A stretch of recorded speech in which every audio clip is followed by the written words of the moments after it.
നമ്മളുടെ ജീവിതത്തിൽ കർത്താവ് സാവകാശം തരുന്നല്ലോ. ആൾക്കാരുടെ പെരുമത്തിൽ എല്ലാ ആത്മാക്കളുടെ ഒരുക്കത്തിൽ പ്രസാദിക്കുന്നവനായ ദൈവം ഇന്ന് രാത്രികാലം നമ്മളോട് സംസാരിക്കേണ്ടതിനായിട്ട് നമുക്ക് പ്രാർത്ഥനയോടുകൂടി ദൈവസന്നിധിയിലായിരിക്കാം. കർത്താവ് നമ്മളോട് കരുണ കാണിക്കുന്നവനാണ്. നമ്മളെ തലമുറയെ അനുഗ്രഹിക്കുന്നവനായ ദൈവം, കഴിഞ്ഞ നാളുകളിൽ നമ്മളെ പോറ്റിപ്പുലർത്തിയവനായ ദൈവം, വരും നാളുകളിലും ജീവിതത്തിന്റെ ആദ്യത്തോളം അക്കരെ നാട്ടിൽ എത്തിച്ചേരുവോളം നമ്മളെ താങ്ങി നടത്തുവാൻ കഴിവുള്ളവനായ ദൈവത്തിന്റെ കരങ്ങളിലാണ് നമ്മൾ ഏൽപ്പിക്കപ്പെട്ടിരിക്കുന്നത്. നമുക്ക് ഒരുമിച്ച് ചേർന്ന് പാടി മഹത്വപ്പെടുത്തുവാൻ, കർത്താവിന്റെ വചനം ശ്രവിക്കുവാൻ നമ്മുടെ ജീവിതത്തിൽ കർത്താവ് സാവകാശം തരുന്നുണ്ടോ. വരുവിൻ, നാം യഹോവയ്ക്ക് ഉല്ലസിച്ച് ഘോഷിക്കാം, നമ്മുടെ രക്ഷയുടെ പാറയ്ക്ക് ആർപ്പിടുക. നാം സ്തോത്രത്തോടെ അവന്റെ സന്നിധിയിൽ ചെല്ലുക, സങ്കീർത്തനങ്ങളോടെ അവനെ ഘോഷിക്കാം. യഹോവയ്ക്ക് ഒരു പുതിയ പാട്ട് പാടുക.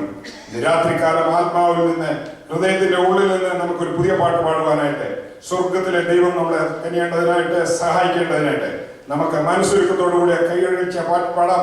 വിശുദ്ധിയെ തികച്ച് നാം ഒരുങ്ങി നിൽക്കാം. പ്രിയൻ വരുവിന്